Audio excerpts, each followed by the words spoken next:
A very good morning to you, our Camnet TV viewer. This is the breakfast show on Camnet Television, a show that comes to your screen every morning where we discuss a lot of important aspects of what is happening around in the country. If you are in the beautiful city of Lusaka, you will agree with me that it feels so good to be around town, to go around town and to do your daily activities without worrying about being stuck in traffic in town, because government has moved in to clean up the city. That, among other stories, we'll be zooming in later on in the program. You too can be part of the conversation. Let us know how you view everything that is happening around by calling the numbers that are on the screen, and we can get to conversate. We will also be expecting our guest at 08 hours, where we will be discussing very important aspect of what is happening in the mining sector.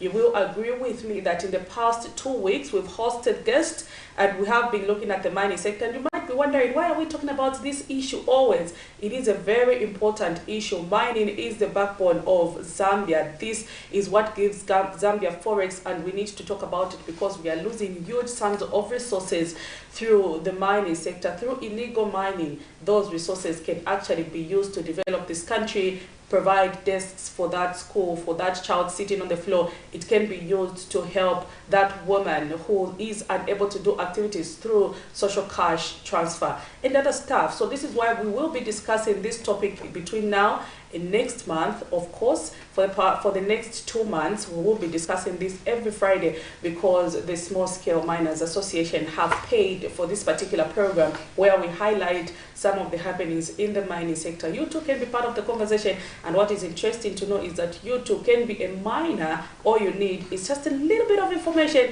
and someone to inspire you, so that and other things we will discuss. But even right about now, let's see what the doctor has for us on the Health Corner.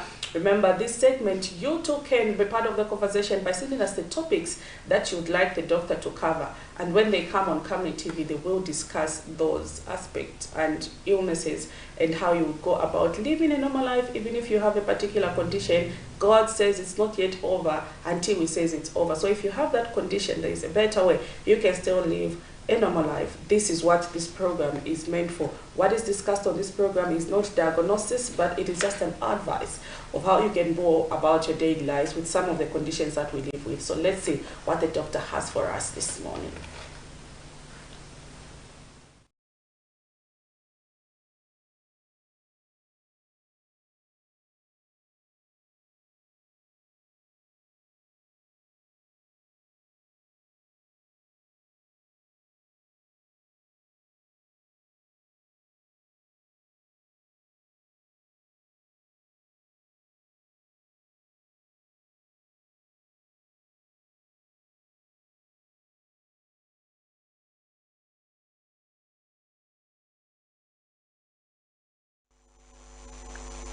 Hi, welcome to the Health Corner here on the Breakfast Show. I am Dr. Nakubiana Mfaya. So this week we are talking about breast cancer, and we've been talking about some of the signs and symptoms, some of the risk factors of breast cancer, and also how it's diagnosed and treated in the hospital. So we say that breast cancer is a condition where there is a mass or a lump growing in the breast that is cancerous, and usually it happens in people who have a family history or who have inherited a gene from their parents or their grandparents that predisposes them to have this condition of breast cancer. And we also say that breast cancer can happen in both men and women, and it can be very fatal if a man has breast cancer. However, breast cancer can also be caused by other risk factors such as exposure to radiation and even age as well. So if women are older than 50 years of age, they are at risk of having breast cancer. We also say that some of the other risk factors are that if a girl child experiences her menstrual cycles early, before the age of 12, she is at risk of having or developing breast cancer. The other thing is women who have their menopause after the age of 55, they also increase the risk of having breast cancer because of the increased exposure to the hormones, the estrogen hormones. So these are some of the risk factors. Also, taking alcohol, drinking, smoking can increase the risk of having breast cancer. The other thing that we talked about are the signs and symptoms, and we say that some of the signs are that you would notice a lump or a mass growing in the breast, and one breast will usually be bigger than the other breast. Then you would also notice some changes in the skin. Usually there would be some change in the skin color and also just the appearance of the skin of the breast. So you might see some orange peel appearance on the breast, which we call peel d'orange. So if you notice any of these things, then you make sure you go to the hospital as soon as possible. Also, if you have any nipple discharge, if you notice any discharge from the nipples, usually you would have a bloody discharge. There are so many discharges that come out of the nipple, but if you notice any discharge that is abnormal, then make sure that you go to the hospital and get checked. Then we also talked about some of the treatment options and diagnosis. We say that breast cancer can be diagnosed in the hospital using ultrasound, using MRI, and even using a needle biopsy, because that's the only way that we can be able to confirm if it's cancer. So a needle biopsy is very important for you to do. If you are found with a mass in your breast, make sure you do a needle biopsy or to do a biopsy of the mass to be able to check what type of cells does that mass contain. Because if it's cancer, then you need to get treatment for cancer. And the treatment options include radiation therapy, chemotherapy, hormone therapy, and also other drugs as well that are just used for breast cancer, and also surgery, which is used to remove the mass and prevent it from growing back again. So what are some of the ways that you can prevent yourself from having breast cancer? What can you do at home to prevent yourself from having breast cancer? Number one is that if you take alcohol, make sure that you reduce on how much alcohol you're taking. If you can stop taking alcohol, then even better. But it's recommended that at least you reduce on the amount of alcohol that you take. For women, at least you just take 1 glass of wine in a day. That's recommended for you. But if you take more than that, then you are increasing your risk of having breast cancer. Also, smoking is a risk factor, so make sure that you stop smoking. If you smoke, stop smoking, because that is one of the ways you can prevent yourself from having breast cancer. Also, be physically active. So for women who do not exercise or do not like to exercise, you need to start exercising. You need to consider exercising. Do something that you love to do, whether it's running, jogging, whether it's walking, whether it's dancing, whether it's biking, swimming. All those are options that you can be able to consider to be able to keep your body physically active. The other thing is, if you're obese or overweight, make sure you reduce your weight, because that increases the chances of having breast cancer. Eat a healthy diet. Eating a healthy diet cannot be overemphasized. You need to be able to eat healthy. Eat your vegetables, eat your fiber, reduce on your fat, especially the saturated fats from animals and from processed foods. So make sure you eat a healthy diet to be able to keep your body healthy. The other thing that you can do is to be able to know exactly if you have breast cancer at an early stage, is to do breast self-examination. So you'll be able to check your breast every month, at least once in a month. You check your breast to see if there are any lumps, any masses in the breast. And if you do not know exactly how to do the breast self-exam, make sure you go to the nearest clinic or to the hospital and ask for a healthcare worker to explain to you how the breast self-exam is done, so that you can be able to check your breasts every month actually, so that you can be able to check your breast every month. And if you notice any changes in your breast, you can quickly go to the hospital. The other thing that you can do is for women who are at least at the age of 50 and above, make sure you do breast checkups every 2 years if you are older than 50 years. So make sure you go to the hospital and get yourself checked, and check your breasts with the hospital or the doctor at the hospital every 2 years at least. And if you have a family member who has had breast cancer, whether it's your parents or your aunties, your cousins, any relative that has had breast cancer, make sure that you even start earlier than that. So you can even start at age 30 or at age 40 to check your breasts, so that you can be able to catch this condition early and get treatment as soon as possible, because it can be treated if you catch it very early before it starts spreading to other parts of the body. So that is what we had for you today. I do hope you have learned something. Make sure that you take care of yourself, take care of your body, exercise, eat healthy, and stop smoking. Don't drink too much alcohol, and yeah, do breast self exams at least every month, and you'll be able to prevent yourself from getting breast cancer. So I do hope you have learned something, and make sure that you watch again next week when we'll be talking about something completely different again. So make sure that you also watch my YouTube channel at Dr. Nakubena Mfaya Siameka if you have missed any episodes here on the Health Corner, and to be able to find all the things that we have been talking about here on the Health Corner. I'll see you again next week. For now, take care and God bless.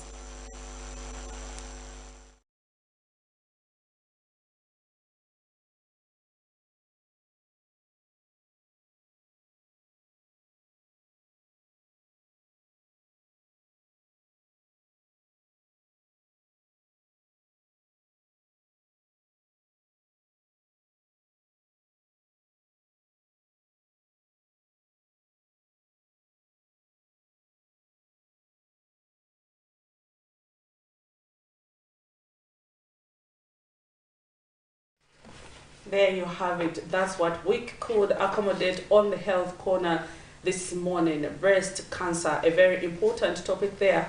But I like what the doctor said on how you can prevent breast cancer. You know, she talked about if you take too much alcohol, you have to reduce on the amount of alcohol that you take. If at all you smoke, you have to stop smoking. And then she said you can also prevent breast cancer by doing what you like. If you like running, if you like exercising, if you like cycling, it is high time we started doing this.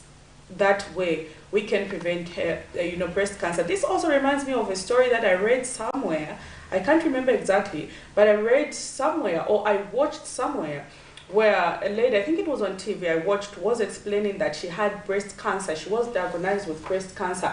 When she realized that, she did not, begin to grieve. Most of the time when you hear you have cancer, the first thing that comes to your mind is, I'm going to die. But for her, she said, you know what? She liked cycling. So she said, okay, I'm going to be recycling almost every day for a particular period, with the hope of keeping her mind busy from thinking about cancer.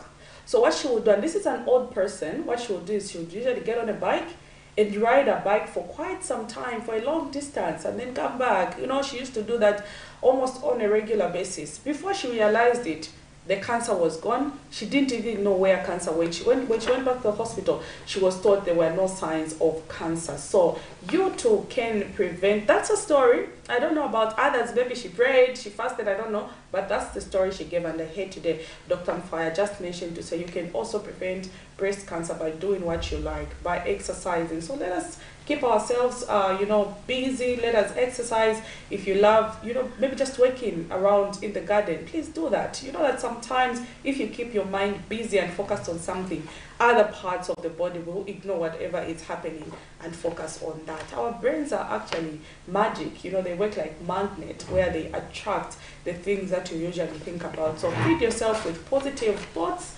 That's my word for you today on a Friday as we move into weekend. I know there's a lot of excitement after such a tiring week, but you too can feed your mind with positive things, and things will go. You might not know, maybe your way, but yeah, that was the doctor's advice. She spoken on a number of things. You can listen to her, you can follow her on her YouTube channel or on her Facebook page with the details that she just gave us. Even right about now, we are going to see how is it that our local currency is performing against other major convertibles. As of today, 21st of July 2023, we are also counting down to the end of 2023. There you have it. Things are not on our side, eh? After debt restructuring, after receiving IMF bailout package, the Zambian kwacha against the British pound is buying at 24 kwacha 56 ngwe and selling at 25 kwacha 04 ngwe. The Zambian kwacha against the euro, they are buying at 21 kwacha 34 ngwe and selling at 21 kwacha 56 ngwe. The Zambian kwacha against the South African rand, oh my god, buying at 1 kwacha 06 ngwe and selling at 1 kwacha 08 ngwe.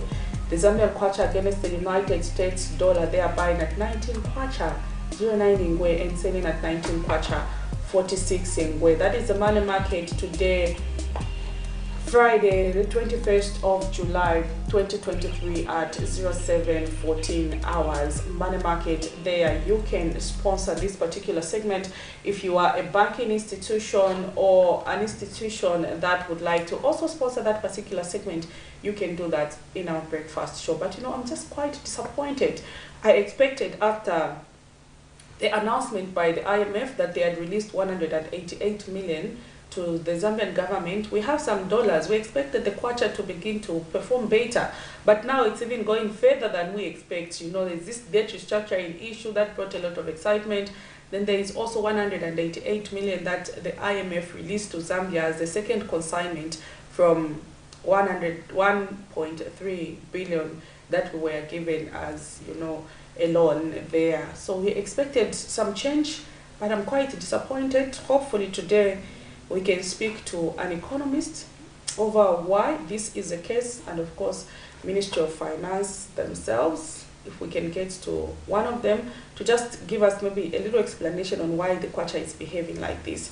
I'm sure we will be grateful, but I'm a bit disappointed there. We are expecting to see things begin to normalize now that, you know, we've reached this almost the end of the debt restructuring issue. We saw the IMF last week, actually, they released the money, and the money was supposed to hit the government accounts by Monday. This Monday, the Monday that just ended. That's according to the information we were given last week. And you know, when that money comes, you have some dollars in the economy, you can spread around, use it for your budget. As was planned, 50% of that money is going towards the reserve. The other 50% is supposed to go towards, you know, supplementing the national budget that we made for this year. So I just don't know why we are behaving like that as a kwacha. But anyway, we wish the best to our government when they deliberate on these matters. Remember, when they fail, we all fail. When they succeed, we all succeed. So let's just wish them all the best. And you too can also be part of the conversation. But remember what has been happening of late. Street vendors have been asked to move to designated places of trading in Lusaka Central Business District. A lot has been happening, but perhaps if you were a vendor and now you are unable to trade, you can be part of the conversation by calling us. Let us know how this has affected you as an individual and your family. But also yesterday, we did speak to some people around in town and others who are doing other businesses, and they've welcomed this decision by the government. And they are saying for the first time, I think we spoke to one younger driver, and he was saying, you know, for the first time, I've been able to carry a client and deliver them at their point of destination on time. What used to happen previously, if someone books you in town for Yango, remember Yango, the drivers have been complaining over fees, but if someone books you for Yango, and then for you to move from town to where they are going, hey, all your money that person is supposed to pay you will be exhausted in fuel, because for 30 minutes you'll be stuck in traffic. So here you are a taxi driver, you need to make money, you carry a client from town, 30 minutes you're just stuck in traffic because, you know, there are vendors everywhere, cars cannot even pass well and stuff like that. So they were actually finding that by the time you're delivering a client, you've actually made losses than profit, because you would have spent more fuel standing on the line and stuff like that. So for them, they will come, they move, and they're saying, you know, for the first time, you can pick a client, deliver them at their point of destination on time, which is a plus. So for the drivers and others in town, they welcome this move. But you know, we also have our brothers and sisters who were making a living through vending, and they've also been affected. But you can let us know how this is affecting you. For others who are happy, let's hear what you have to say, especially those who are in Lusaka. What is your take over the move made by the government? So yesterday, our colleague Afias did bring this report where motorists in the Central Business District of Lusaka have welcomed the removal of street vendors as it has eased movement. The motorist adds that the general cleanliness in town is also welcome, as the street vendors made garbage collection difficult. Meanwhile, a check at City Market found marketeers jostling for space as they continue to register for spaces. However, some marketeers have expressed displeasure at the delayed allocation of trading places, claiming lives has become unbearable as they are unable to make ends meet. Let us hear this report. It is the third day since vendors were removed from the streets as government swung into action to bring sanity in Lusaka's central business district, and the city is surely gaining its face. The Lusaka City Council LCC has continued to clean up with the presence of police officers, and some motorists operating in the CBD have welcomed the removal of vendors from the streets. Government because monga ine nsebenza na yangu kwezopeza kuti atingatoa peza muntu ukakuti umunyamulo uchoke naye kuti uende naye ku outside town kwezopeza kati taking hours yambiri. The motorists say the streets were full of illegalities which made it difficult for them to conduct their business. Then at the end of the day we saw the town very clean because we have been disappointed each every day to see these guys. They are selling kachasu, they are selling shima in the streets. According to the health, it's not good. So to us, who are operating in town, we thank the government and the whole people who are participating in these operations. Meanwhile, at City Market, vendors have continued to register for stands, with others complaining of a slow procedure. Nokutwebatimukeze mairo oluchero kuma 7 so twachifika kuma 7 twafika batwebatirolere nokufika kuma 12 so nombape yumfuike ko yakutira abene ba mastandi bali abakwete katundu lya luntu yapire City Market na besa bene ebalekanya mastandi muipera abantu amastandi yeso business yesu na irubana kaifafa wakatatu kwatana mastandi Resti Shavem Street, sono baturei kalafene mpie shine tusende shabene shaloni na tujama no kujama hapa so. Government says there are about 4,900 empty trading spaces in markets that are able to accommodate all vendors. For Camnet TV News, I am Kaptula Afias in Lusaka.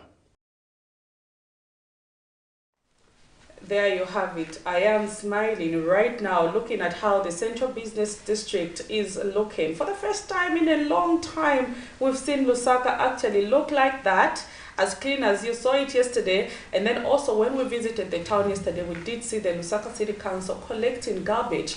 This time they've been able to manage to collect garbage as opposed to previously. You know what would happen is Lusaka City Council would move in the night to collect garbage. By the time it's morning, you don't even know where garbage is coming from, as if they didn't collect the day before.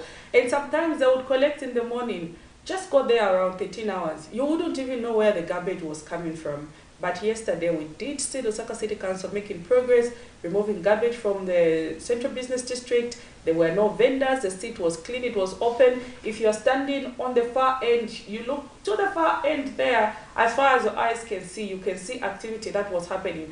And like the way it was previously. So, I don't want to say much because others have been affected in this particular incident, but others, you know, also are excited. Like we did see yesterday, the motorists we spoke to, others are saying, for the first time, you know, I can carry a client from town and deliver them at their destination on time. Others are also saying they promised they'll allocate us trading spaces, but up to now, nothing has happened. The owners of those trading spaces in City Market, where we've been saying there is space, they've also said, we've gone back. Remember, City Market was gutted some years back, and shops were destroyed. Up to now, they've not been built, but there are stands that have been put along. And then there were also some traders who were suggesting that government should allow them to build like the way it was before, so that, you know, you can be leaving your things in the store and, like, you know, you knock off every day, you bring them back, you have to move back and forth. So we know government is working on this. We know Mr. Gary Kombo, who's the local government minister,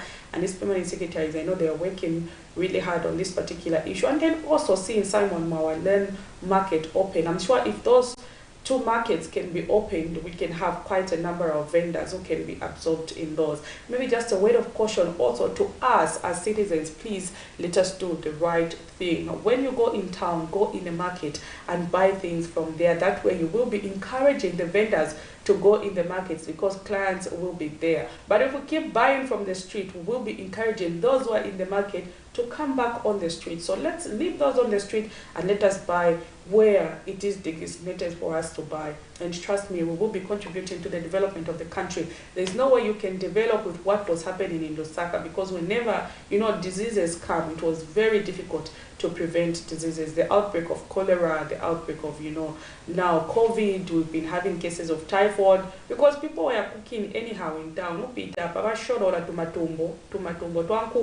Na tumambombo, even the heads of chicken, here someone is doing the matumbos, they are the tumakasas, they are the mitus. Guys, okay. But at least we are happy with the development that is there. Then also we did see alcohol being sold almost at every corner. Poor Konekam town, they are selling alcohol.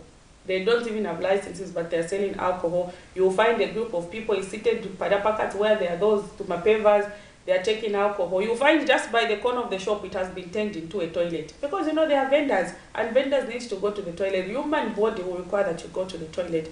But where will you go when you're just on the street where there are no toilets? So these are some of the challenges we faced. And I remember one time, we were passing through Comesa, going towards, that mall that is down there. We just passed through the restaurants on this other part, and on the other part we saw a child was there seated, excreting, and then on the opposite side there are restaurant and people are cooking. You can't have a city that operates like that. But you too can be part of the conversation. Let us know how you feel about this development where government has removed street vendors from the street. That story will continue to make trends and headlines, provided this cleaning exercise is still ongoing, and we hope to see how these our colleagues will be allocated better trading spaces. But maybe my advice only is that please let us go and trade in these designated facilities. Let us go and buy from those inside of the market so that we encourage our colleagues to go and sell in the market. So that was one of the stories that made headline in our news yesterday. On a lower side of things, some residents of Lusaka's Mtendere East along Watchtower Road are faced with a risk of contracting waterborne diseases due to sewer effluent that has been offloading for over 3 months now. The residents told Camnet News that the problem has been reported several times to the Lusaka Water and Sanitation Company, but no solution has come forth. They claim the overflowing sewer has affected businesses as people shun the area, adding that the area councillor has equally done nothing over the situation. However, area councillor Shadrack Mwanza has blamed the situation on the Lusaka Water and Sanitation Company, whose response he describes as poor. Let us see the story that made headline in our news yesterday. This is no ordinary water leakage, but sewer effluent that has characterized the lives of people here in Lusaka's Mtendere East for about 3 months now. The residents say efforts to engage the Lusaka Water and Sanitation Company have yielded nothing, leaving them at risk of contracting waterborne diseases. Pembako tandizo kuno kumtendere East, akansela watu wa Shadrack Chiwanga watonireko. Nani matuvi ni matenda yonse. Hapa fupi pali bakery hapa tupanga vakuja but kubeva ni wachitaya. Kama bora chabe ba checking hachi. Some conducting business at this area have lamented loss of customers due to the fecal effluent, claiming the councillor has equally been unresponsive over the matter. Manje mushopu mwakaena even ise kukara mucheka kuribe na customer chikanga kama konuka pamene hapa panuka kuipa pano actually mweka muona ani matuviche ndafya maoda tinashita monga tinayimirika kuoda kaili tikaoda hivi ni customer sanga ngene na popita paribe pamene hapa hivi ni mamoto kama yama buru pita hapa ama misamira hapa but yama kusowana njira popita so tipe mpatandizo ndafya ukukuribe chamene tichita nowadays. I think ankara for 3 months manje baota sibatirangana hapa kuti babwele baikonze wanabwela chabe basegula hapo noenda manje inisuwa inunka pano pakutyolo ma business yatu timagulisa vakudya tipeze kati tigulisa pantu pakuti panunka pali doti pachoka vimanzi vamatuvi so tipemba va Lusaka Water vatilanganirepo. However, area councillor Shadrack Mwanza has blamed the Lusaka Water and Sanitation Company over the continued sewer overflow. Because we have reported the matter, the people have followed the right channel to report. They have complaint numbers are there, some as far as 2 months ago, some maybe three weeks ago. There are a lot of people that have complained to Lusaka Water. But unfortunately, Lusaka Water, the way they are operating, is not the way they are supposed to be operating. Because, you know, these sewer connections are only in few parts of Lusaka. What more if it was the whole Lusaka? How was going to be the response? It was going to be disastrous. We don't want to start seeing a situation that is in Kaunda Square to come in my ward. Mr. Mwanza says as a civic leader he can only do as much as he cannot personally work on the problem. I want to comment about you today. It's not that one who saw you when you were there yesterday. That problem has been in existence for 2 months and I'm very much aware of it. And I've engaged the proper officers, rightful officers, but to no avail. So it's not me who is in charge of decongesting Masuwa. Nizioneka bakansela baoneke wafasurure suwa. No. So that is not my duty. I am a representation of the ward. I represent the people. Nima kukambira nkoni mwe bantu ndiye nchito yanga ine. Nika kukambira nkoni ine. Ndiye pamwe mabwera baja bantu kuchita bwanji kubulo fasurura. Manje ngati nakukambira nkoni baja bantu sibabwera nichite bwanji. For now, the residents can only hope authorities will move in and address the situation. For Camnet TV News, I am Kaptula Afias in Lusaka. There you have it, one of the stories that made headline in our news yesterday. Very sad there to see that, a child even has to pass through flowing sewer. And then she goes and steps in the house using the same shoes. And kids, you buy them jiggies and the jiggy falls down and the only thing they do is pick and throw in their mouth. This is why waterborne diseases do not seem to be ending in our country. You'll see this week, typhoid this week. Sometimes we even have the cases of typhoid that sometimes the ministry does not even get to report that we've had, typhoid reported in these particular cases. Only sometimes when things escalate, that's when you hear the public learn about those issues. But they are happening, and this is one of the reasons why that is happening, where people have reported a matter that needs urgent intervention, but our authorities are nowhere to intervene. The Lusaka Water and Sewerage Company, if you are listening to this, please, can we have your officers on the ground to see how they can best address that issue?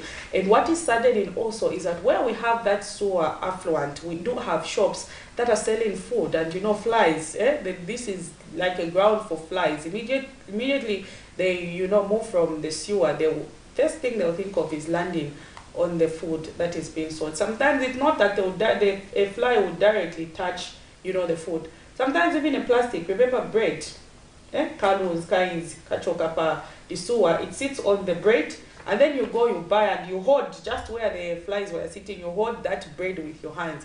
Immediately you reach home without even having to wash your hands, you remove bread and you start eating. All that, sometimes even the plastics that we touch, the things that they package our food in can also be a contributing factor to the outbreak of diseases and, carrying this, the bacteria or the virus that causes diarrhea and other waterborne diseases. So the Lusaka Water and Sewerage Company, can we have your officers on the ground? I know you are listening to this program. I know you are listening. Let's have your officers on the ground to see how urgently they can address that issue. Also yesterday we did visit, Chisamba, where we noticed something very interesting. Zambia's president, Hakainde Hichilema, has given a pronouncement that they've increased constituency development funds from 1.6 million in the previous administration to 1.5 and now to 1.8 million in 2023. The reason why the president has done this is to ensure that no child is sitting on the floor, to ensure that children who are just home, they couldn't go to school, are able to go to school. This has also led to, the introduction of free education. We visited one community school yesterday in Chisamba called Maranatha. This school has about 450 pupils. but it only has one classroom, emo classroom, against 450 pupils. The school has 6 teachers. We appreciate government that when they recruited the 30,000 teachers, they sent 3 teachers there, 3, to join the other teachers who were there. And you know, the teachers were explaining that when they went there, the school only had 30 pupils. But with, you know, having known that teachers have been sent to the school, suddenly the number increased from 30 to 450. Look at how many children were just in the community doing nothing. And now the school has introduced grade 1 to grade 7 because there has been an increase in the number of pupils in school. And now the school only has 1 classroom. Imagine classroom in Mozi. And yesterday, you know, they were making a fun saying the pupils were learning under a tree. And one day a snake fell from the tree. And then the teacher scampeed in the process and she fell twice. And you know, it was funny for the pupils and they've been mocking her because they were laughing at the way the teacher was running and, you know, the way she was scared. Imagine you have just been sent to this place, you are a teacher teaching, and suddenly a snake falls from the tree. It was a sad incident, but it is true and it is happening. So that was one of the stories that made headline in our news yesterday. We are going to zoom in so that you see what we are talking about. Well, Zambia's President Hakainde Hichilema has made a pronouncement that no pupil should be subjected to sitting on the floor due to increased allocation of the Constituency Development Fund, CDF. The story is different here at Maranatha Community School in Nkongwa village of Chisamba district, where pupils are not just sitting on stones and on the floor, but also learning in this uncompleted classroom block. The school currently has 450 pupils, but only has 1 classroom with 25 desks. School Parents and Teachers Committee Coordinator Josephat Mtonga explains that one of the well-wishers in the community, after noticing that pupils were learning under the tree, decided to start the construction of this 1x3 classroom block, but works have stalled as the resources have run out. 450 pupils. Yet the classroom accommodation is a challenge. We only have 1 classroom. We have 1x3, which a member of the community thought of contributing by building it, but then he ran out of resources, and so he only went as far as the level he has gone, which is the rental level. And then for the toilets, we don't even have the toilets. They are full. We don't have water. So as the government, our appeal is that if resources have been received, they need to reach us, because we are reliably told that there was an allocation of about 400 something, and we haven't received anything. So the thing is, where do we have a problem? And one of the newly recruited teachers says the school only had 30 pupils, but that after 3 more teachers were sent to the school, the number of pupils increased to 450. We came at this school, we found a population of should be 30 pupils the entire school. But after we came and reported, we have about 450 plus learners. But then the only challenge is we only have 1 room as a classroom, and then the 1x3 is not complete. So it's a challenge to teach under the sun, and with this code, learners are coming in because the government sent teachers to them, but then the infrastructure and the classrooms is not really okay. Meanwhile, the children have also made a plea to the government. Beva mbili paskuli tenzopimba kono marata watanzile kufika kwa marata na maskuli akarbosira mbili watanzile ko pa maskuli na matoilet pa maparibe paskuli panu paribe even foot watanzile ko na madex paribe madex paskuli watanzile ko madex paribe wangache pansi bana bambiri even foot nango chameti pemba tenzopimba kona manzi kuti bore lako manzi neti pemba foot mpako tandizo kuri wa government tingala pansi tilibe madeski na maskuru ni marata yakadibosirizika ma toilets yanazula tilibe na manzi pano. And Mungule Ward Councillor Kelvin Mutende, when contacted, confirmed that 470,000 kwacha was allocated for the completion of this 1x3 classroom block, but says his office is waiting on the Attorney General to confirm the release of the resources. The process was done for the contractors, bidding process, whatever and the like. Now the council has written to the Attorney General for approval. I'm sure by the early next week, the contractor will be awarded to complete that structure. This is the only community school in this area, as the next school is 7 kilometers away, making life difficult for most of the pupils who have been subjected to learn under very difficult circumstances. Prudence Chota, reporting for Camnet TV News.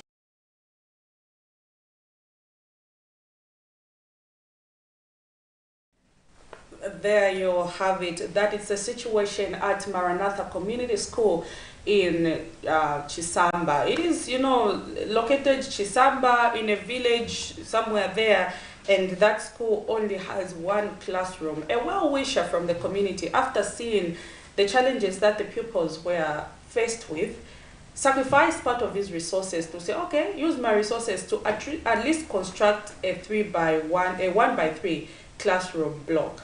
But during the process, he ran out of money, and the classrooms are only as far as Brinto level, and they stopped. So the pupils now, after the incidents of when the snake fell from the tree, and the teacher had to stampede and she fell, she injured herself though, but she's doing fine. They had to say, okay, pupils move from the tree into those unfinished structures. So now remember, this court, the kids are braving the court and sitting in those court classrooms which are open to learn. And when it's rain season, literally they don't go to school because you can't learn in that incomplete structure you saw. Then also for that one classroom which is there, it has been allocated to the grade 7s because they're about to write exams. But even it's too small for our children. So government, Ministry of Education, there is an appeal that has been made there. Can we please visit Maranatha Community School and see what is happening in that part of the country? It is quite sad to see what I saw yesterday, to see children sitting on the floor, as was the case. I think more can be done to help our children. You too can be part of the conversation. Remember, this program is also being streamed live on our Facebook page. You can be part of the conversation by sending us those messages and also calling through just to hear what you have to say over many things that we've zoomed in and what we had to start discussing. Remember, in my preamble when we just started, I did mention that between now and next month, we will be discussing more about mining today on a Friday, because this particular program and segment has been paid for by the Federation of Small-Scale Miners in Zambia, where they want to speak about issues affecting them and how they are being resolved, and how we can use this sector to actually build our economy. Zambia is, dependent so much on mining for its forex. We do a lot of mining activities and we can't run away from that. We can't also run away from the fact that we are losing quite huge sums of money through illegal mining activities, which can be curbed if government did the right thing. So this morning in studio, I am joined by Mr. Victor. He's a trustee from the Federation of Small-Scale Miners in Zambia, and we are discussing mining in Zambia and how we can leverage this opportunity to make resources for ourselves. Sir, good morning. Good morning, thank you. It's good to have you on the program this morning on Camnet TV. It's my pleasure, thank where, mining. Why mining? Everyone is mining. Where you step your feet, it's mining. You go to Wapula, it's mining. You just go Mopepe, whatever. Mining everywhere. But what's happening in Zambia? Is there a rampage of mining or stuff like that? But before we discuss that, just briefly tell us about your organization and what you do. Okay. My name, like you said, Victor Kalesha. I am a trustee in the Federation for Small-Scale Miners in Zambia. And the Federation for Small-Scale Miners in Zambia is an apex body, or the mother body for all the small-scale mining associations in the country. And I come from the Emerald and Semi-Precious Stones Mining Association of Zambia, where I am president, but we are an affiliate to the Federation for Small-Scale Mining in Zambia. So the Federation was formed for the purpose of having one voice as a sector. Previously, would have so many organizational associations speaking different languages and approaching government. So we felt we are confusing our own government, and this is why they were not attending to us. So having formed the Federation for Small-Scale Miners has actually brought a lot of sanity to the sector, because we speak through this federation as a sector. Yes. Quite interesting there, Mr. Kalesha. Let's just narrow it a little bit down to small-scale mining. Are you receiving the much-needed support to grow your sector? Let's compare the previous administration under the Patriotic Front to the now administration under the United Party for National Development. I do understand that during the time of the Patriotic Front, we did see small-scale miners, especially those in the emerald sector, where you're coming from, travel out of the country to do, you know, the display of the minerals that we have and stuff like that. I think I did interview part of those who made several travels during the previous administration, back and forth. So now, comparing the two administrations, is your sector receiving the much needed support for it to grow? That's a very tricky question, especially when you say comparing to the previous, you know, government is government. There is continuation of, there should be continuation of certain things that are happening. And like you rightly put it, not even in the previous regime, we would say in the previous governments, because previously, I remember in 2004, from 2004, we had a lot of engagements with government, and they started exposing us to the international markets. And I think I remember the first time I went to Tucson in Arizona was in 2004. And there's been engagement, there's been collaborations between government and small-scale miners, promotion and talking to each other. Why would we develop this sector? So, you know, not wanting to be misunderstood. Yes, obviously, there is currently not much of the communication engagement with the current government. In the background, we are able to see that they are trying to do something. Yesterday, we were seeing the signing of an MOU with the Saudi Arabian government and the Zambian government, and they are talking about exploration and empowering small-scale miners and what. Yet, we are only seeing it on TV. We are not engaged to be told this is what is coming your direction. So, to be specific, I think the current government needs to do more in engaging. We have the answers to the challenges that we face, but if we are not engaging and we are not talking to each other, there will be that gap which will not be mended. So I think the previous regime started certain things that if they were followed on up, by now we could have been moving in the right direction. It's never too late. We still have, the government is still there. We need to talk to each other. Where did we live out in the previous regime, and where are we headed to, so that we continue. This is our country. Like you previously said, we need resources, which we are losing out in large amounts. So if they is talking and say, how do we close up this gap, I think we'll be headed somewhere. Great there. Mr. Victor Kalesha is a trustee from the Federation of Small-Scale Miners in Zambia, but he is also the president of the Emerald and Semi-Precious Stones Mining Association of Zambia. If you have aspirations of becoming a miner, this is the association you should be affiliating yourself to.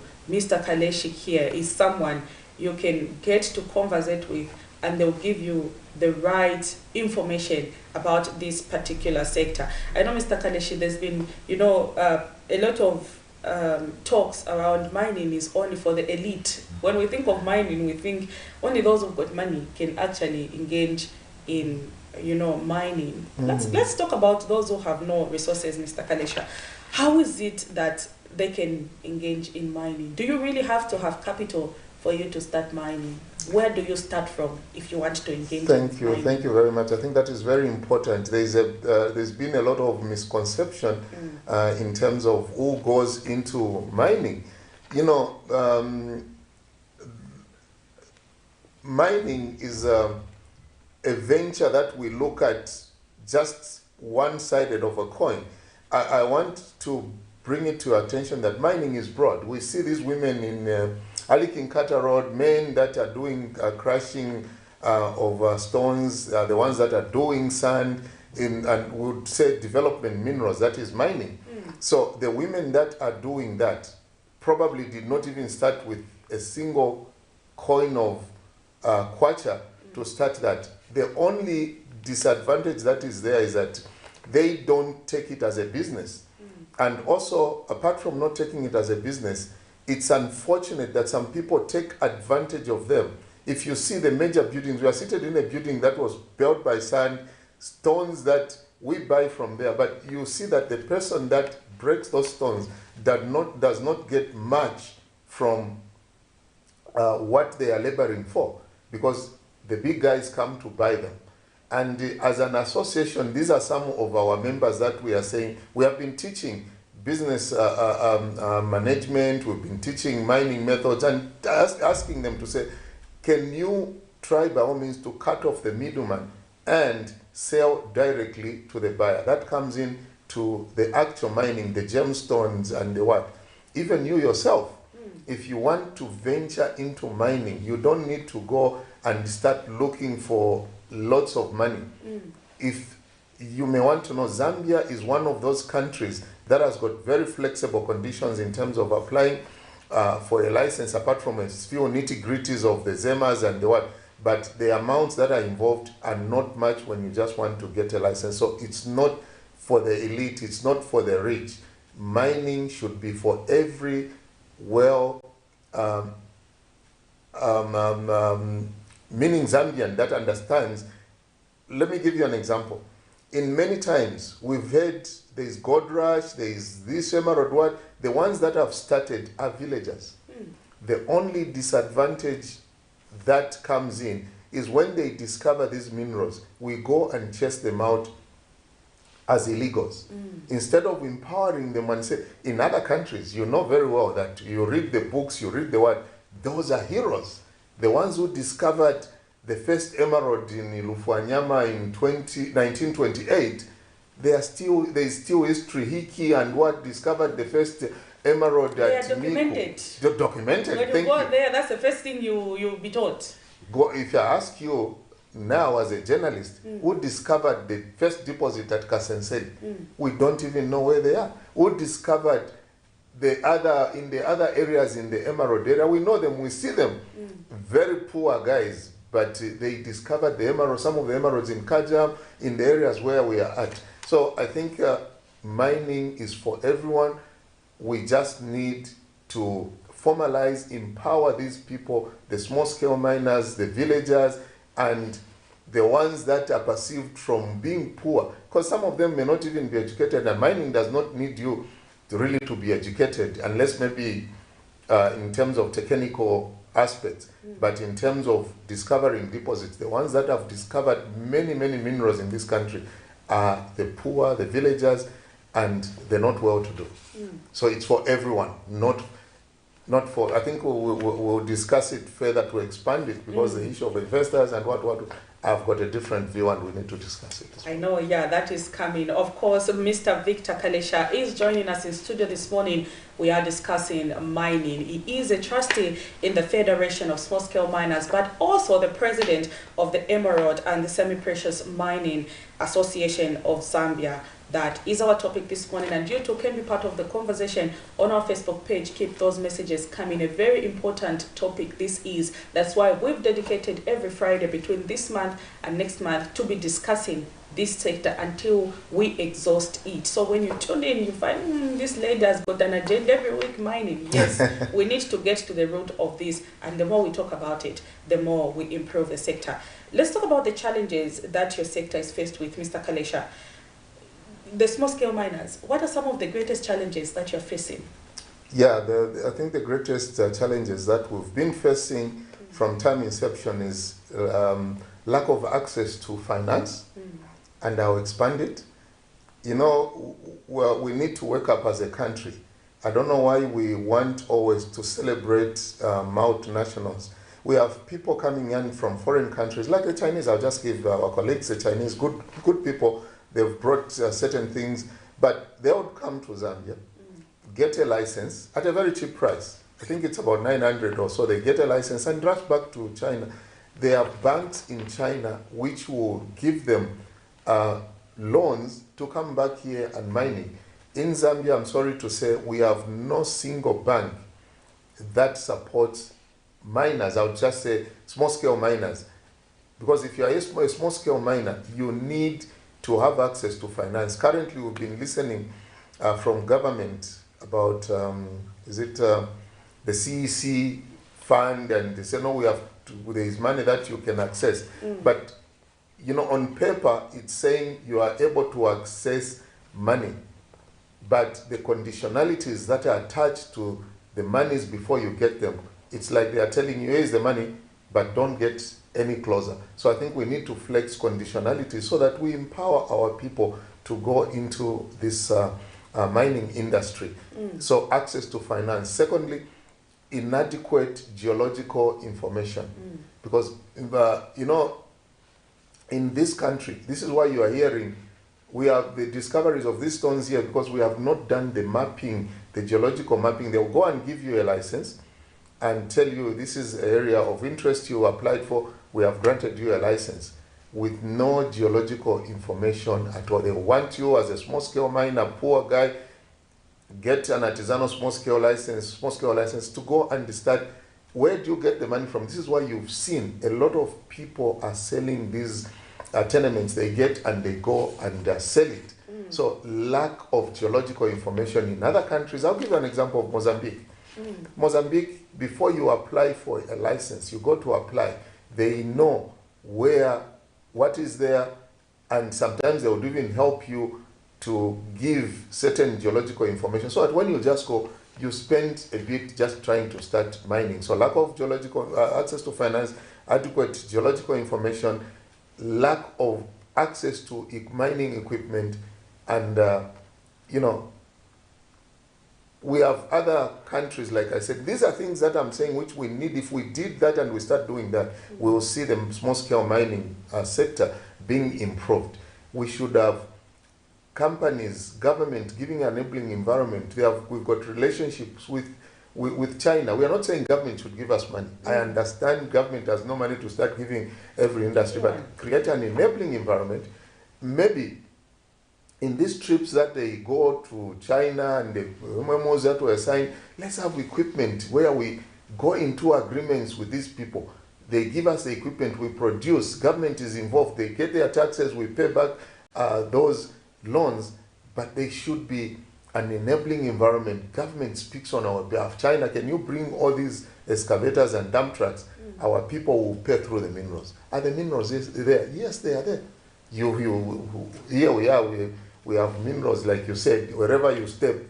Even here next time, I think we will just hear that Pastor Chiruba is saying, I've seen this is a mountainous place. Next time we'll be saying, let's remove the church somewhere else. Let's dig the minerals that are here. Because minerals are all over in this country, but we are not taking advantage because lack of proper exploration, lack access to finance, geological information, and equipment.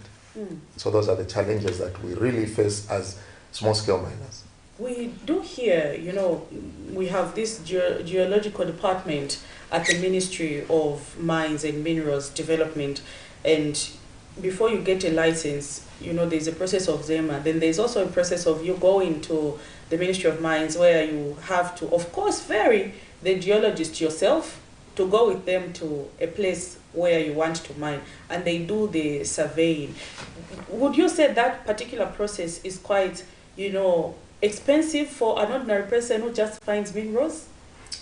Should it be at the cost of the government, or it should be on the cost of the person who wants to do the mining? Number one thing, it should be at the cost of the person first who wants to do mining, but also the government should do the mapping where, as they are giving out, it's not about the money, because it's like now, it's about as long as you have paid. And I'll give you a specific example. In where I am in Lufwanyama, where there are emeralds, there are over 400 licenses issued to small-scale miners there.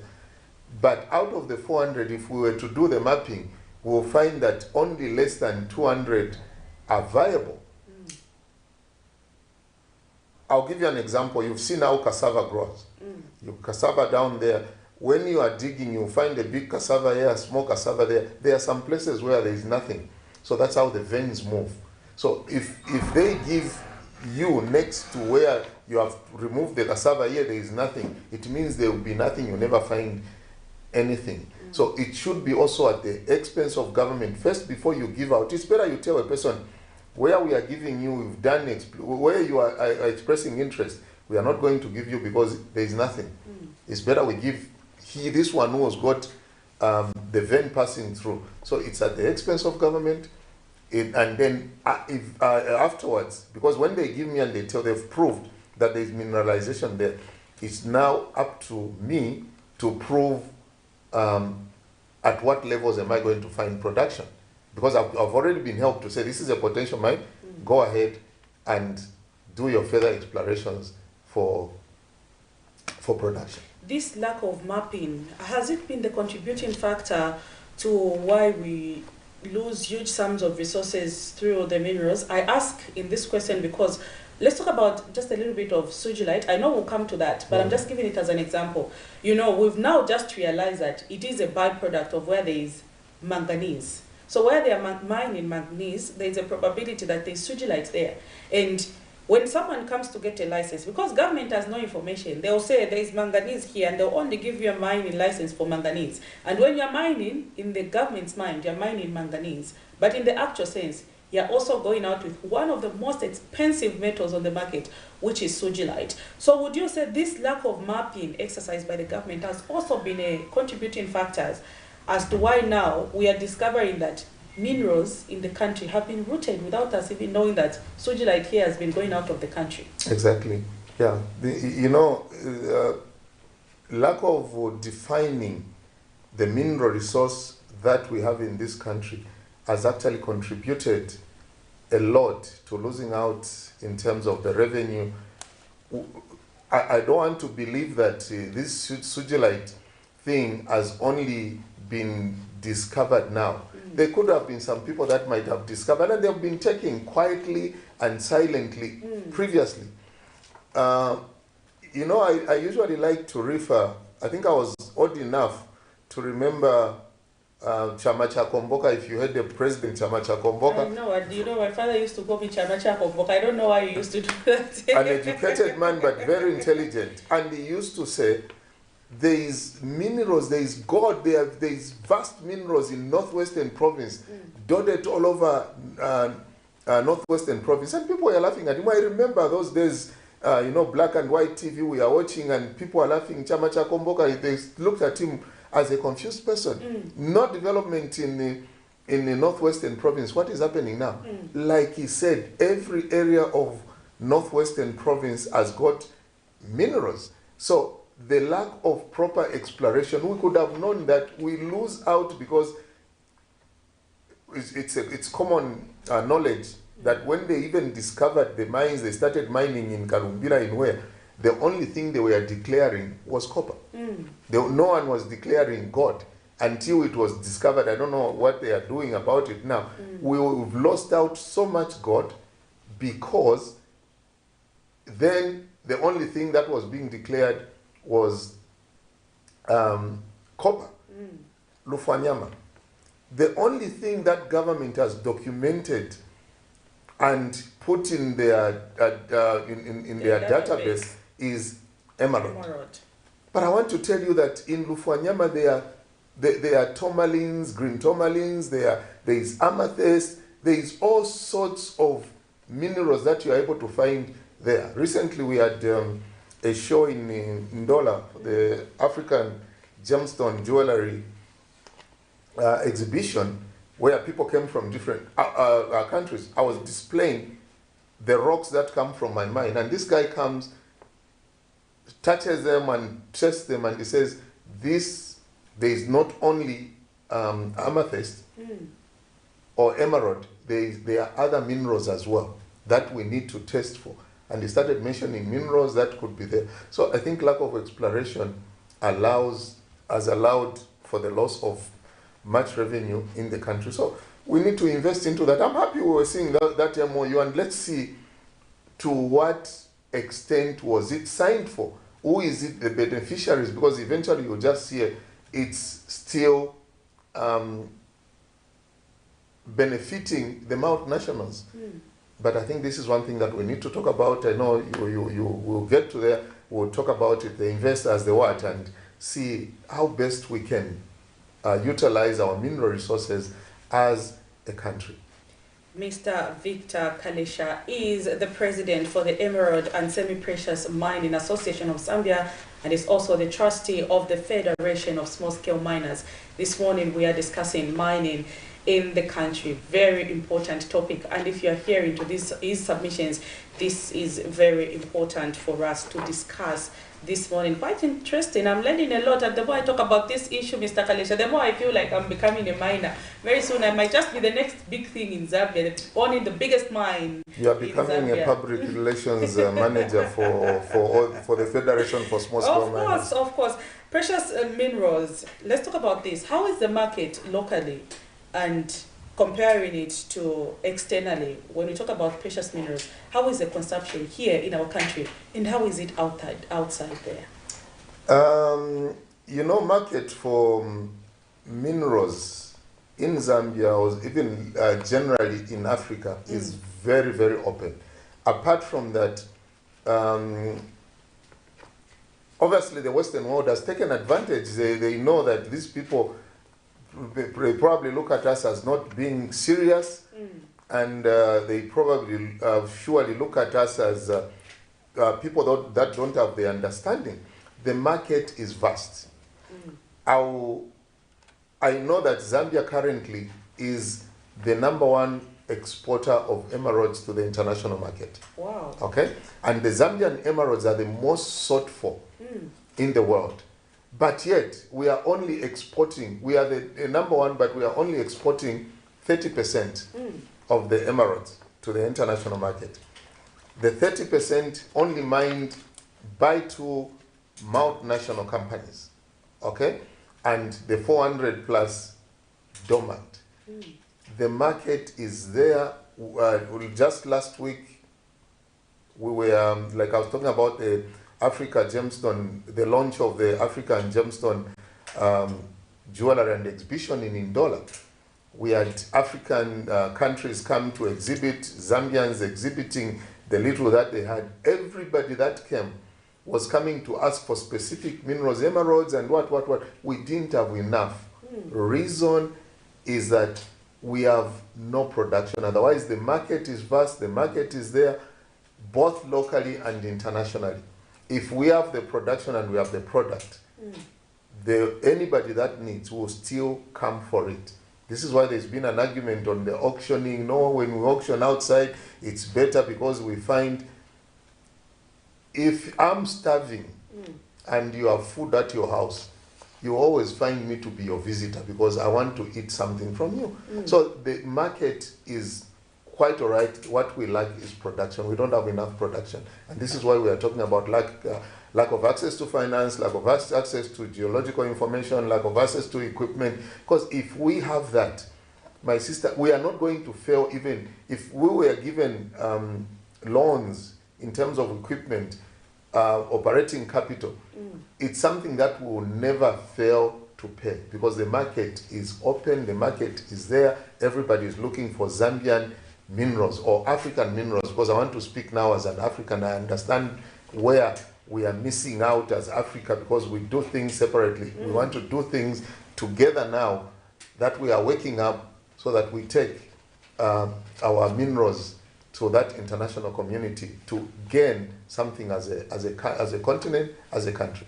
When it comes to value addition of these minerals, I know you've been doing something back and forth. I think on the Copper Belt we even have that sector that has been set up to add value to the minerals. But when it comes to value addition also, are we doing enough in terms of precious minerals, or we are exporting raw material? For some of you journalists that have followed me, because I think, I like working with journalists because I respect when a journalist speaks, the way you are doing it, the people are listening. and they will follow through. I've been advocating for a very long time. I personally, as from the time I was General Secretary, Emerald Association of Zambia, President, Emerald Association of Zambia, now even trustee, I've been advocating.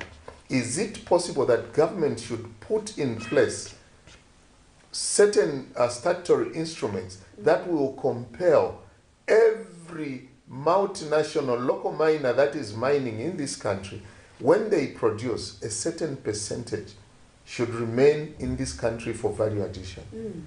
Why we are not doing much or well in terms of value addition is because there is starvation. The school you referred to in Ndola, the Lapidary and Gemstone Center, government institution, people were excited, amazed from other countries. They said Zambia is the only country, the government, that has got a value addition school in the entire Africa. But they don't have the material to add value to. But very intelligent, very good cutting and polishing that comes out of from there. But we are not doing much in terms of value addition because we don't have the material. Here in Lusaka, going in the showground, you'll find people, there's Zigita and there's Mr. Mumba there in the showgrounds. When he cuts, international standard. We have various cutters around the country. There's a cutter in Luansha called Mr. Chlambo Passion Jewelry. You look at their cutting, brilliant, but they can only do so much because there isn't enough material on the market. So let's as well promote the production, and we can only feed into the value addition when the local small-scale miners are producing. But me, my advocates, I asked this even with the Minister of Finance and the bank governor. I asked the question, I said, how much emeralds do we have in the Bank of Zambia that we have, is it reserved? In the reserves. In the reserves.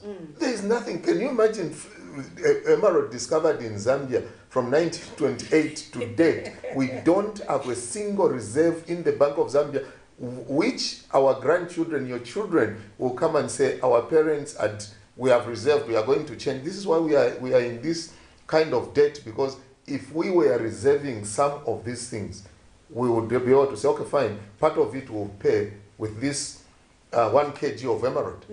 Okay, so I think we are not doing much in value addition because we don't have the material for lack of production. I feel touched.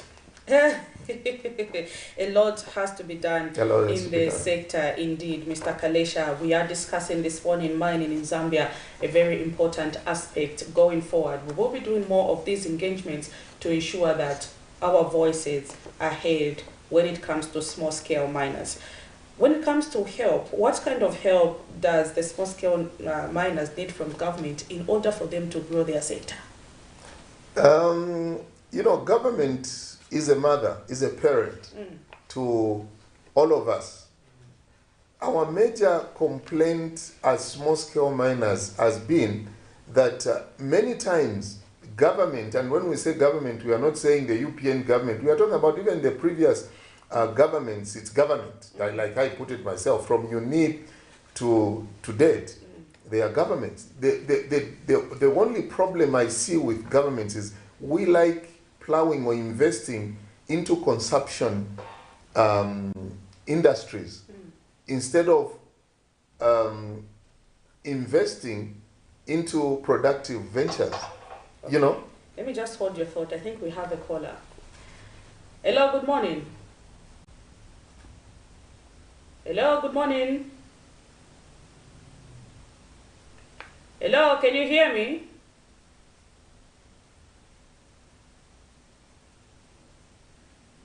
Hello?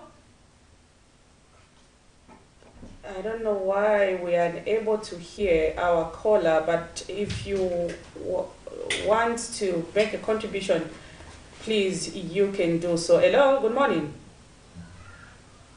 I think we lost that caller, but if you are listening to the program, you can still make that call and we will be able to hear your voice with regards to the topic we are discussing this morning. So just keep trying and we will be able to get to you so that we also hear your voice as you are adding to the conversation this morning.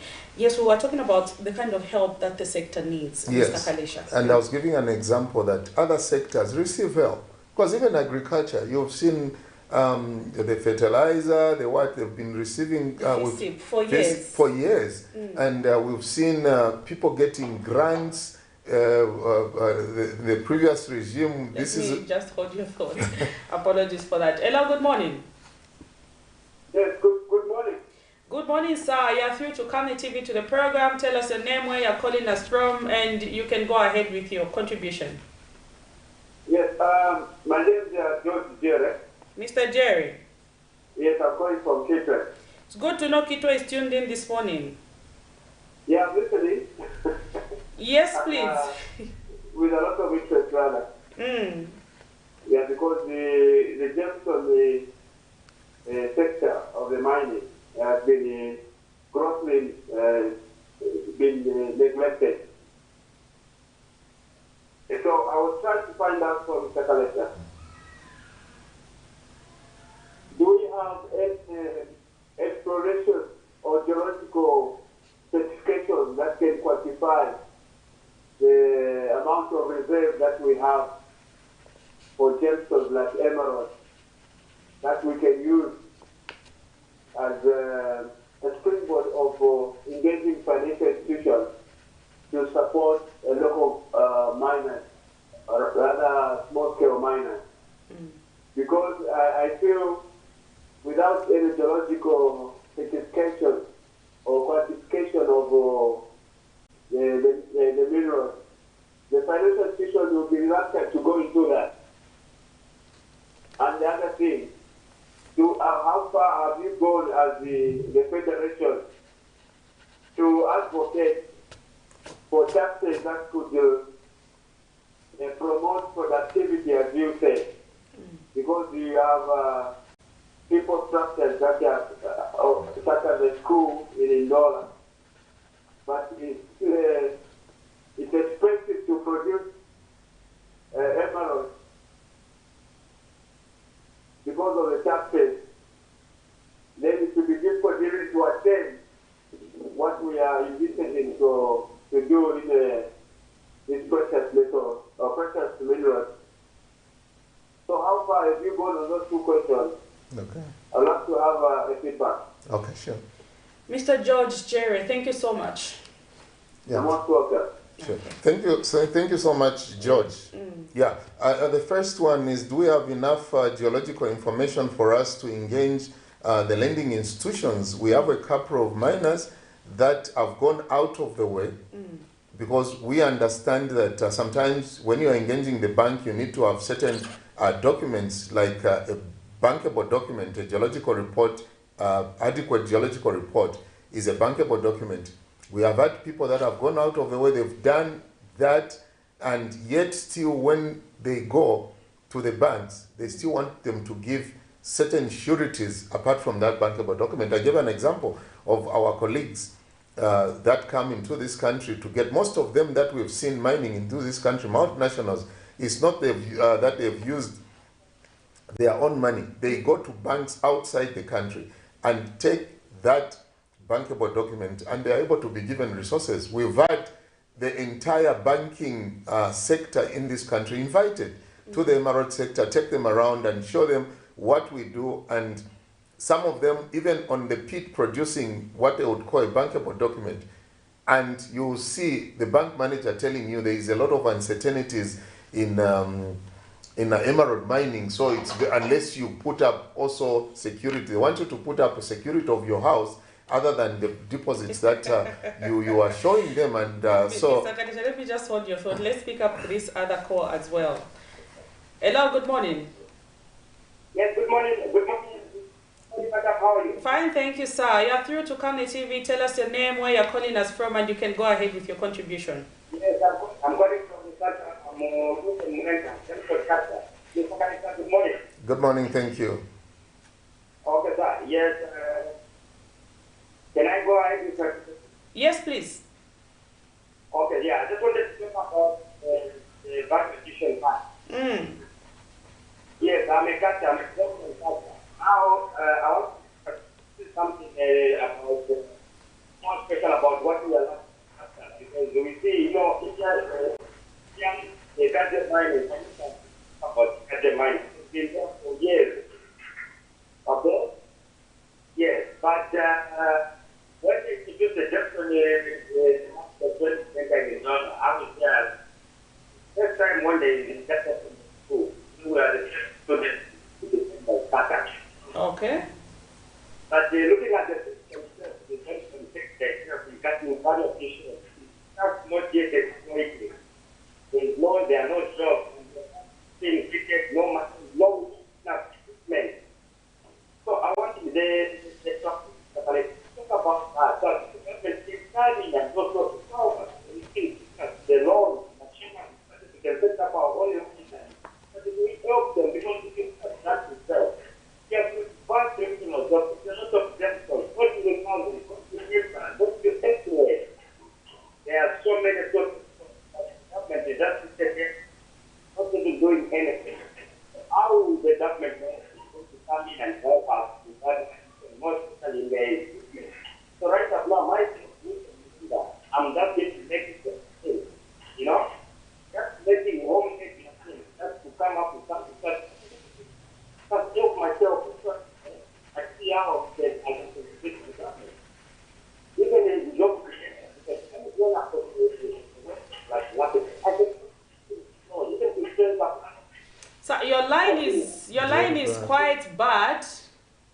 Can you hear me? Hello?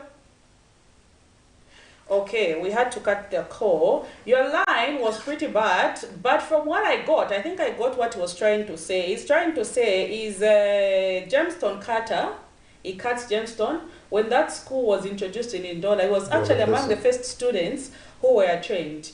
But the challenge that they face is that they have no equipment. They have to do their own homemade machines in order for them just to add, you know, contribute to the country. Lack of equipment. He wants you to talk about that. He's saying this sector can actually create employment for a lot of people, but it's lacking because they cannot even be empowered with equipment from the government. I understand this point, and I think I'll add it with, as I was coming from George, also talking about if we engage the ZRA, the taxes and the what. I think there is an enabling environment that has been created by ZRA. I stand to be corrected. I think there is in the laws that by government, Minister of Finance, I think there is bringing in of duty-free on value addition equipment. But his concern is even if it's duty-free as you bring in, where do you get the resource to buy that equipment from outside the country? And we have been singing as a country, value addition and value. Those are issues that government now needs to put in place. The small scale and medium enterprise ministry, Ministry of Commerce, let's see them to start coming up to the challenge and get equipment and loan them out. We don't, sometimes, like my brother is saying, he doesn't even need maybe resources. He's got the skill. All he needs is the material and the equipment. And if the Ministry of Small Scale and Medium Enterprise, instead of even giving out resources, sit with us as a federation, what kind of equipment does your members need? Buy that equipment, empower them in forms of a loan. I don't know what wrong we've done as small scale miners. We've seen a lot of loans. I was trying to say in the previous regime, even musicians getting vast amounts of money as a loan. 30 million. 30 million. And if that money had come to us as small scale miners, I can tell you and I can assure you, we are very disciplined people. Look at our president, Joseph Mwanza.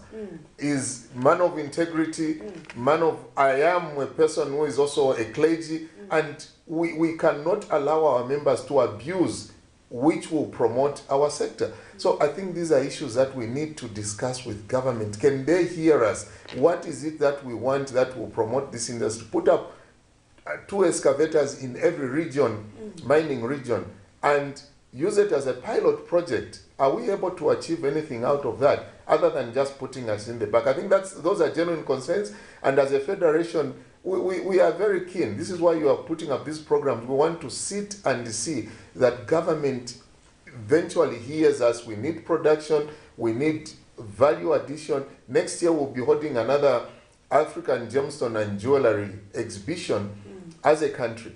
We want to invite buyers that would come and see the Zambian products from traced back from a mine, from Victor Kalesha mine to the Qatar, my brother, who's a value addition.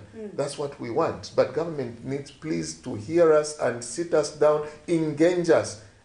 The equipment we are talking about is not even much, because that will be paid back. When he does the value addition, he sells his stones, bit by bit is paying back. We don't want anything for free. We want to be given an opportunity to prove ourselves that this industry is viable. I think we've celebrated too much of the multinational companies, and we want to, when I come here, I want to see with all the Zambian jewelry. I bought this ring at the just ended gemstone, African gemstone jewelry exhibition made by some Tanzanian. This is brass, mined in Africa. This is garnet, my birthstone. I think I've got one with emerald. My wedding ring has emerald on it. And that's what we want. Very beautiful. Well, that's what we want. So we want the Zambians to make that ring for you, for your sister, for your son, for your daughter when they are getting married. We don't want them to be putting on fake diamonds, fake what. We want that promoted, but that should be locally produced, locally mined. So I think I hear my brother as he says, and ZRA, I think they have created a window for small-scale miners. We have a separate tax regime. Let me just hold your thought.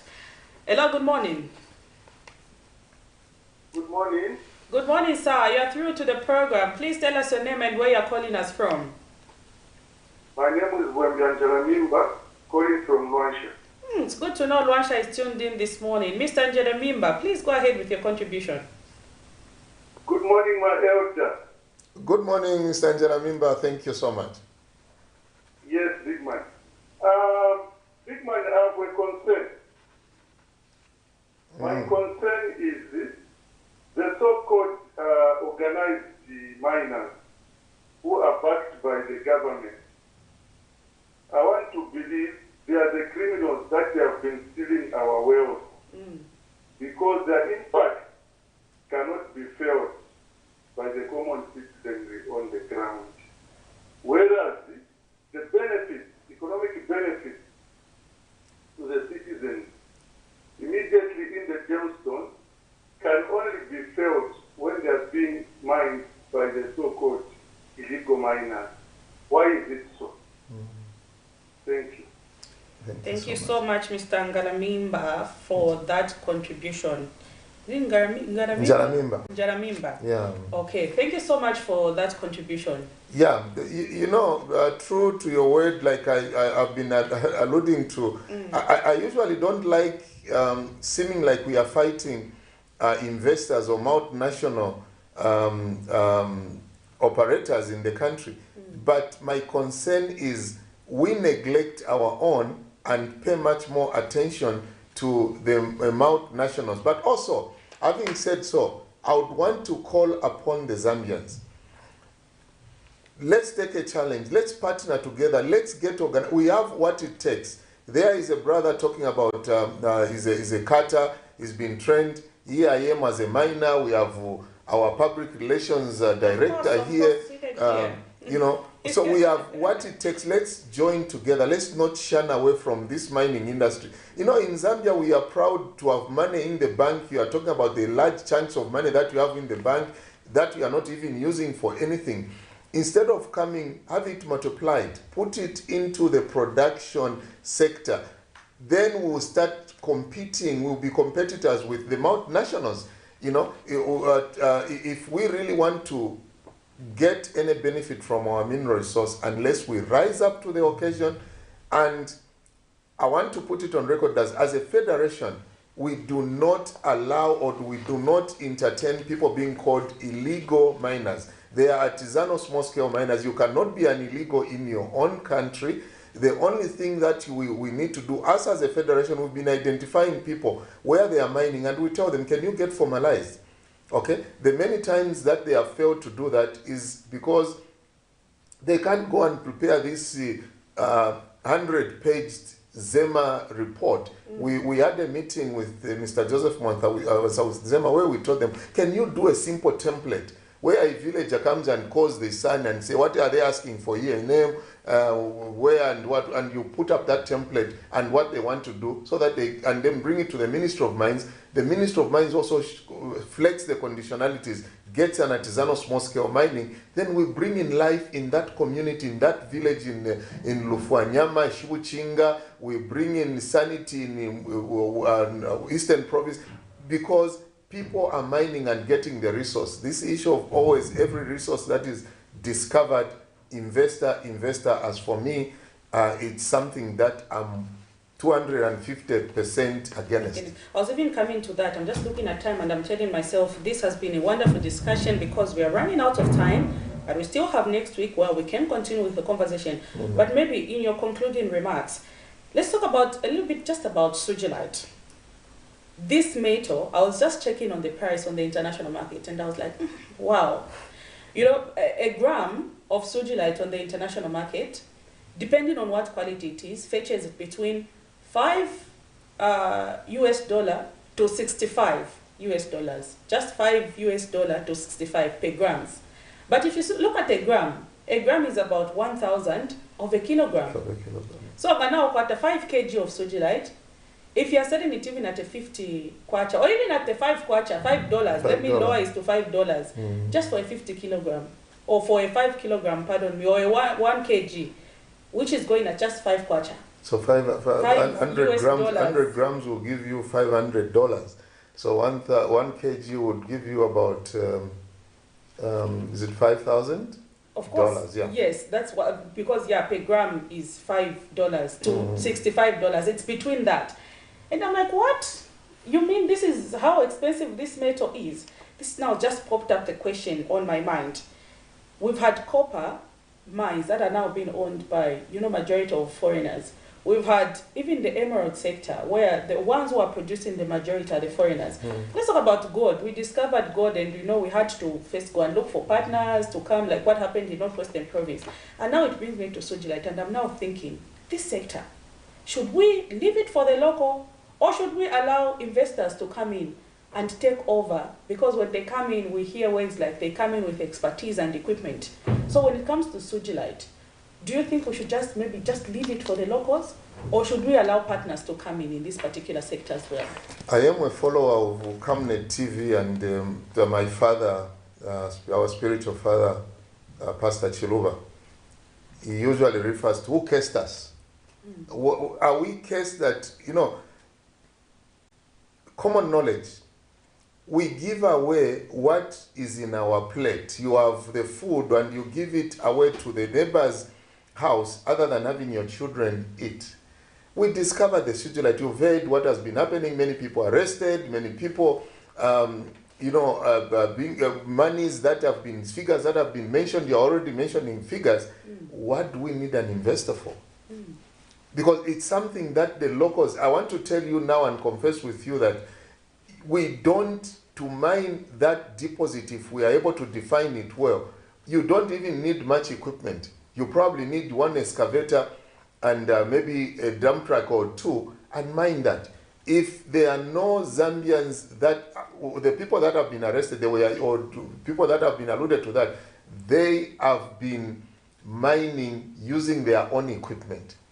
If local investors are not able to do that, because Zambians are always scared to invest into productive ventures, government should move in and take that resource as a national resource generating venture. We have the expertise, we have more better geologists, mining engineers, a lot of them. So if they say they bring in expertise, I refuse that myself. We have very good geologists, very good mining engineers, technicians. We have all the resource that it takes. It's only that maybe some people always want to be selfish, wanting to bring in an investor because they will get some kind of benefit. For me, for sugilite, there is no need to bring in an investor. We are able to do that ourselves. If the government are not able to do that, let's call the federation and say, federation, can you form as your federation, we're already like a cooperative, go and mine that deposit.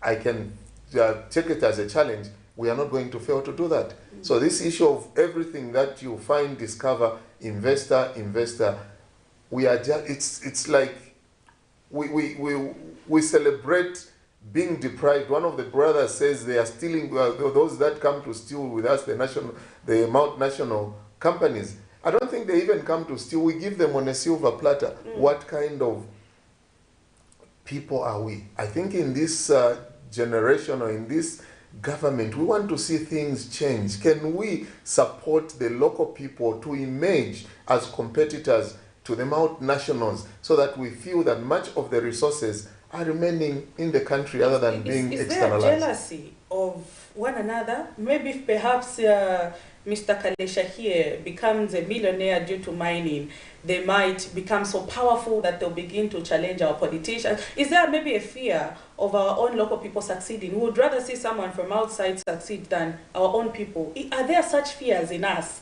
as a country? Maybe this is what has been leading to whenever there's something, you'd rather go for someone on the outside than someone in the inside. The fear of unknown. You know, if we put our country as number one, the number one thing that we need to put is our country. What is the benefit the country getting from any other kind of mineral resources?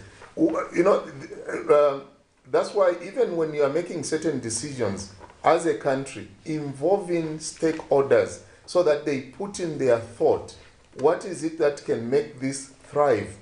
If there is jealousy, I don't know what jealousy is, the fear of unknown.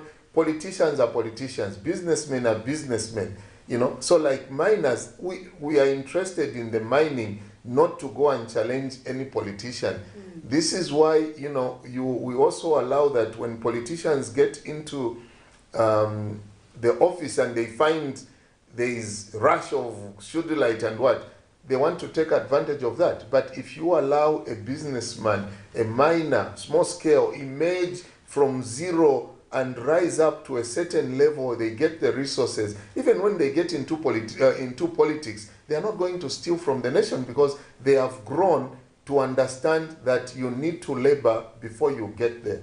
But if you get them there before they get the resource, they always want to take advantage. We are seeing this. It's not like we are being taught. We are seeing where politicians want to enrich themselves at the expense of the country. And I think if we get rid of that, get committed to build the country together, where can we get the resources? It's in here. Let's move into there as a team, get the resources to help the country come out of the debts that we are in, to have the country reduce on poverty levels in the communities. When you take the investors into these communities where we discover minerals, they don't do nothing, many of them. Very few of them are involved into the corporate social responsibilities. But if they are locals that are into there, they are able to plow back to the community. If I find in my village in Shiwuchinga, there are minerals there, and I go to mine there, I want to make sure that everyone in the village gets a benefit out of the minerals that are coming from there. Small-scale miners, Federation of Small-Scale Miners in Zambia, trustee Mr. Victor Kalesha was my guest in studio this morning. Remember, every Friday for the next 2 months, we will be discussing mining. This is a very important topic that we have to exhaust, and our policymakers, I know they are listening to these suggestions. I have been your host, Prudence Chota, from the entire Camnet TV production team. This is where we have to wrap up the program for another exciting edition like this one we had. And for those who we could not get to because maybe you found the phone busy and stuff like that, we can still have your questions hit next week, same time, same place. Stay tuned to Camnet TV. Remember, Camnet TV is not just another channel. Have a blessed day.